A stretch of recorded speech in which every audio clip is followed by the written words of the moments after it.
اعوذ باللہ من الشیطان اللعین الرجیم بسم اللہ الرحمن الرحیم وصلی اللہ علی محمد وآلہ الطیبین الطاہرین المعصومین ولعنۃ اللہ علی اعدائہم اجمعین اما بعد قل ان صلاتی ونسکی ومحیای ومماتی للہ رب العالمین۔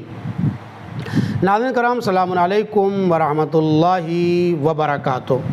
موضوع گفتگو آپ حضرات کی خدمت میں قرآنی طرز زندگی کے عنوان سے سلسلہ چل رہا ہے اور گفتگو جاری و ساری ہے، اور آج ہم آپ کی خدمت میں اسی آیت کے پس منظر میں یہ بات بتانا چاہیں گے کہ قرآنی طرز زندگی گزارنے والوں کے لیے جو خصوصیات بیان کی ہے، ان میں سے ایک خصوصیت یہ ہے کہ وہ ہمیشہ اور ہمیشہ اپنے نفس کے خلاف عمل کرتے ہیں، خواہشات نفس کی پیروی کبھی نہیں کرتے ہیں۔ ان کی زندگی میں ان کا نفس شامل نہیں ہوتا ہے۔ جہاں نفس شامل ہوگا وہاں پر پھر قرآن طرز زندگی قرار نہیں پائے گی، لہذا ہمیشہ عقل کے سہارے، تعلیمات قرآن کے سہارے، تعلیمات اہل بیت اطہار علیہ الصلوۃ والسلام کے سلسلے کو لے کر کے ہمیں آگے بڑھنا ہے۔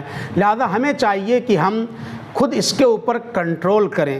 لہذا اسلام نے آزادی سے نہیں منع کیا ہے، لیکن آزادی کے لیے کچھ ریڈ لائن بھی اسلام نے بیان کی۔ اسلام آزادی کے خلاف نہیں ہے، ہاں شہوت آزادی کے خلاف ہے کہ انسان اپنی شہوت کے اوپر کنٹرول نہ کرے، اس کے خلاف ہے۔ دیکھیے، منطق اور لاجک کی ایک اصطلاح ہے جس کے بارے میں یہ عرض کرنا چاہوں گا۔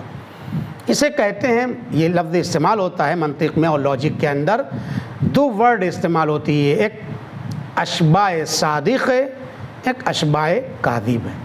یہ جو دو ورڈ استعمال ہوتے ہیں، اس کے بارے میں اگر آپ غور کریں تو اس کا مفہوم یہ ہے۔ اشباہ صادق کا مطلب یہ ہوتا ہے کہ سچے طریقے سے اپنی بھوک کو مٹانا، اور اشباہ کاذب یعنی برے طریقے سے، یعنی جھوٹے طریقے سے، یوں کہا جائے برے نہیں، جھوٹے طریقے سے اپنی اس بھوک کو مٹانا۔ تو اس کا مطلب کیا ہوا؟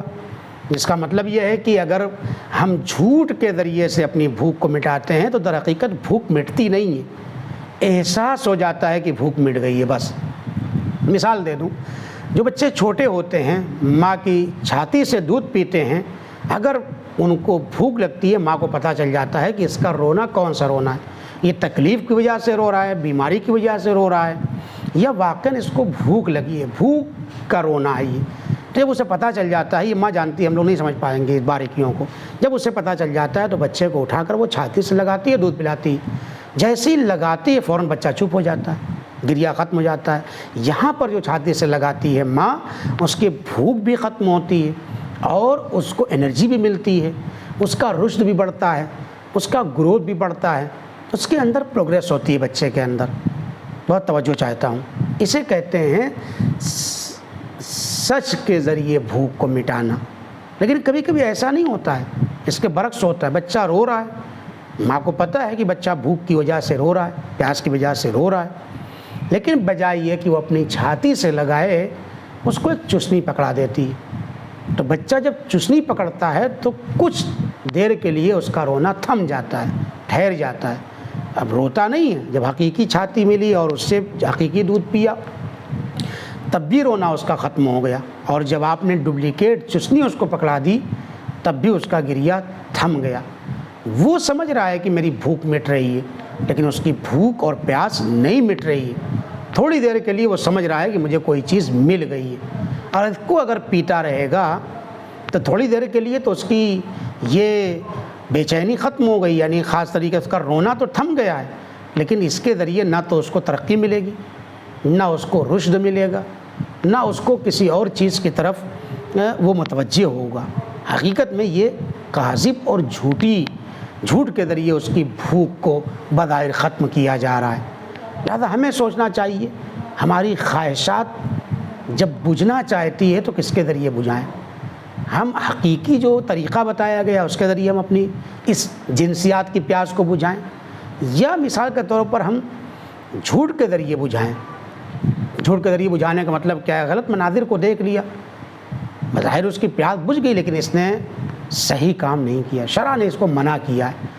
لہٰذا جو جائز راستے ہیں کھانے، مجھے بھوک لگی ہے کھانا چاہیے، میں جائز کھانا کھا کر کے بھی اپنا پیٹ بھر سکتا ہوں، حرام کھانا کھا کے بھی میں اپنا پیٹ بھر سکتا ہوں۔ کیا کرنا چاہیے؟ ظاہر ہے جائز طریقے سے پیٹ بھروں نا۔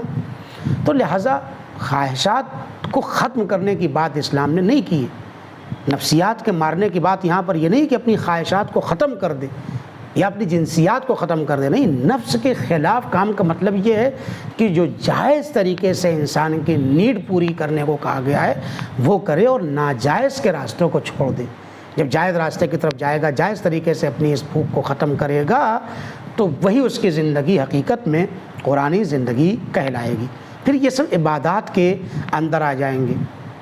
مثال کے طور پر اللہ کی جو یہ آیت ہے سورہ نساء میں آیت نمبر 27، واللہ یرید ان یتوب علیکم، اللہ چاہتا ہے کہ تمہاری توبہ کو قبول کرے، ویرید الذین یتبعون الشہوات ان تمیلوا میلا عظیما، خدا تو چاہتا ہے کہ تمہاری توبہ قبول کرے، ٹھیک ہے نا۔ اور خواہشات کی پیروی کرنے والے کیا چاہتے ہیں؟ وہ کیا چاہتے ہیں؟ اللہ چاہتا ہے تمہاری توبہ قبول کرے، لیکن خواہشات کی پیروی کرنے والے چاہتے ہیں کہ تمہیں بالکل راہ حق سے دور کر دیں۔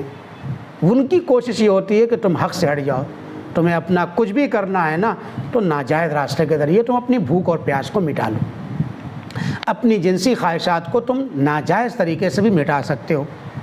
یہ وہ زندگی ہے جسے یقینی طور پر قرآنی طرز زندگی کے خلاف جانا جاتا ہے، لہذا ایک دم آزاد ہونا بھی اچھی نہیں ہے۔ اسلام آزادی دیتا ہے، آزادی کی بات کرتا ہے، لیکن انسان مکمل آزاد ہو جائے اس کی بھی بات اجازت اسلام نہیں دیتا ہے۔ اب ایک آزادی کو کنٹرول ہم کیسے کریں گے؟ کیا کر سکتے ہیں کہ آزادی کنٹرول ہو جائے؟ یہ ایک الگ مسئلہ ہے۔ خود اس کا اثر ہماری زندگی پر کیا ہوگا اگر ہم اسی ٹریک اور اسی کے اوپر چلے گئے، اسی راستے کو ہم نے اپنا لیا، اس کا اثر ہماری زندگی کے اوپر کیا ہو سکتا ہے؟ یہ ایک دوسرا مسئلہ آتا ہے۔ تو بہرحال اصل یہ ہے کہ ہمیں اپنے نفس کے خلاف چلنا ہے، عقل کے مطابق فیصلہ کرنا ہے، خواہشات نفس کی مخالفت کرنا ہے، اور یہ جتنا زیادہ ہم قرآن سے قریب ہوں گے، تلاوت قرآن کریں گے، قرآن کے بارے میں غور و فکر کریں گے، اہل بیت اطہار علیہ الصلوۃ والسلام کی تعلیمات کی طرف آئیں گے نا، خود بخود دھیرے دھیرے کنٹرول ہونے لگے گا۔ چاہے وہ کسی چیز کا مسئلہ ہو، جتنا زیادہ برائیوں سے بچے گا، نیکیوں کی طرف آئے گا نا، توفیقات میں اس کی اضافہ ہو جائے گا۔ توفیقات میں اضافے کا مطلب کیا ہے؟ کیوں نہیں توفیق حاصل ہوتی ہے؟ کیونکہ ہم گناہ میں پڑے ہوتے ہیں، ہم سچی توبہ نہیں کر لیتے ہیں۔ اگر ہم صحیح طریقے سے تعلیمات اہل بیت کو فالو کریں گے نا تو وہ طریقے ہمارے پاس ہیں، اہل بیت نے بتائے ہیں، جس کے ذریعے ہمارے نفس پر بھی کنٹرول ہو جائے گا اور ہماری زندگی یقینی طور پر وہی زندگی ہو جائے گی جس کا ذکر میں نے کیا تھا، قل ان صلاتی و نسکی و محیای و مماتی للہ رب العالمین۔ والسلام علیکم ورحمۃ اللہ وبرکاتہ۔